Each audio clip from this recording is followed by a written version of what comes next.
2026년 비트코인 가격이 어떻게 될 거라고 생각하세요? 정말 궁금하죠? 전문가들 사이에서도 의견이 엄청나게 갈리고 있는데요. 어떤 사람은 역대급 불장이 올 거라고 하고 또 다른 사람은 반대로 엄청난 폭락을 경고하고 있어요. 오늘은 바로 이 극과 극의 예측들이 도대체 어디서 나오는지 그 속을 한번 제대로 파헤쳐 보겠습니다. 네, 바로 이겁니다. 이번 분석의 핵심 질문이죠. 말 그대로 비트코인의 미래를 두고 대세 상승이냐 아니면 대폭락이냐, 이 두 가지 시나리오가 정말 팽팽하게 맞서고 있는 형국이에요. 과연 비트코인은 어디로 가게 될까요? 자, 오늘 우리가 살펴볼 내용입니다. 먼저 왜 이렇게 예측이 극명하게 갈리는지 그 배경부터 보고요. 그 다음엔 강세론과 약세론의 핵심 근거를 하나하나 뜯어보겠습니다. 그리고 지금 시장이 근본적으로 어떻게 변하고 있는지, 마지막으로 비트코인의 운명을 결정할 진짜 중요한 변수들은 뭔지 짚어볼게요. 사실 시장 예측이 늘 있는 거잖아요. 그런데 유독 2026년 비트코인 전망은 그 격차가 정말 어마어마합니다. 좋게 보는 쪽이랑 나쁘게 보는 쪽의 예측 차이가 이건 그냥 하늘과 땅 차이라고 할 수 있을 정도예요. 왜 그럴까요? 많은 전문가들, 예를 들어 코빗 리서치 센터 같은 곳에서는요, 우리가 익히 들어왔던 그 예측 가능한 4년 주기 있잖아요. 그게 이제 끝났다고 보고 있어요. 바로 이 점 때문에 예측이 더 어려워지면서도 동시에 더 흥미진진해지는 거죠. 자, 그럼 먼저 긍정적인 이야기부터 시작해 볼까요? 도대체 어떤 근거로 일부 전문가들은 앞으로 비트코인이 폭발적으로 성장할 거라고 보는 건지, 그 이유를 한번 살펴보겠습니다. 강세론자들이 내세우는 가장 강력한 카드, 바로 현물 ETF입니다.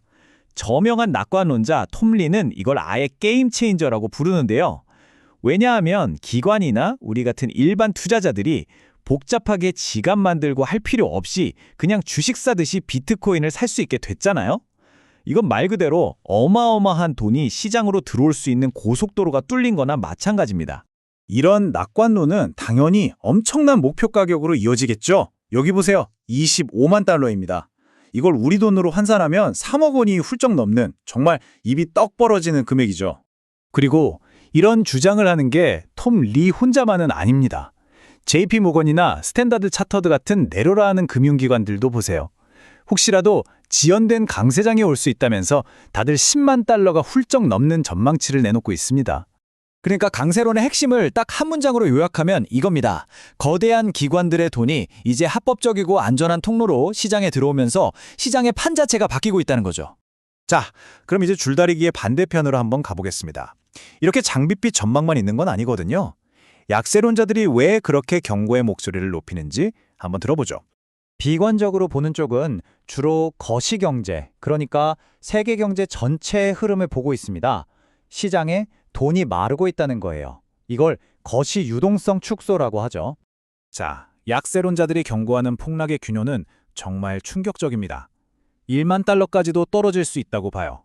지금 가격을 생각하면 정말 상상하기 힘든 수준의 하락이죠. 이 그림이 지금 시장 상황을 정말 잘 보여주는데요.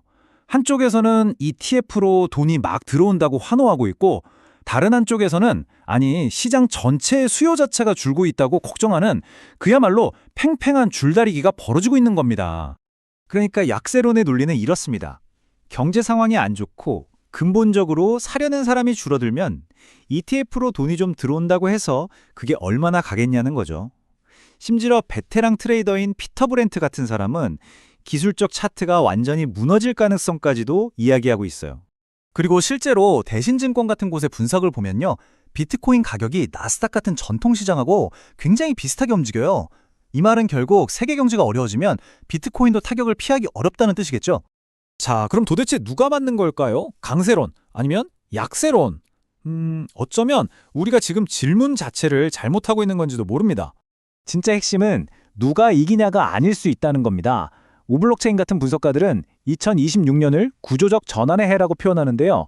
이게 무슨 말이냐면 ETF라는 새로운 힘과 거시경제라는 기존의 힘이 꽝 부딪히면서 우리가 알던 4년 주기 같은 낡은 규칙이 완전히 깨져버리는 시기라는 뜻이에요. 그러니까 정말 중요한 건 얼마까지 갈까? 이 가격을 맞추는 게 아니라 비트코인 시장의 체질, 그 근본 자체가 어떻게 바뀌고 있는지를 이해하는 겁니다. 제도권 자본이 들어오면서 게임의 룰이 완전히 새로 쓰여지고 있는 거죠. 좋아요. 그럼 우리가 단순히 가격만 쳐다보고 있을 게 아니라면 비트코인의 미래를 결정할 진짜 핵심 변수는 뭘까요? 뭘 봐야 할까요? 분석가들은 바로 이 세 가지를 꼽습니다. 첫째, 기관들의 돈이 계속 꾸준히 들어올 것인가? 둘째, 앞으로 나올 규제나 ETF의 성과는 어떨 것인가? 그리고 마지막으로 금리나 인플레이션 같은 전반적인 경제 상황이 어떻게 될 것인가? 이 세 가지가 시장의 방향을 결정할 겁니다. 자, 그럼 오늘 이야기의 핵심 한번 정리해 볼까요? 우선 우리가 알던 낡은 4년 주기 공식은 이제 버려야 할 때가 온 것 같습니다. 시장은 지금 기관 자금이라는 새로운 엔진과 거시경제라는 거대한 벽 사이에서 팽팽한 줄다리기를 하고 있고요. 2026년은 바로 이 싸움의 승자가 누구인지 판가름 나는 말 그대로 검증의 해가 될 겁니다. 결국 우리는 지금 거대한 갈림길에 서 있는 겁니다.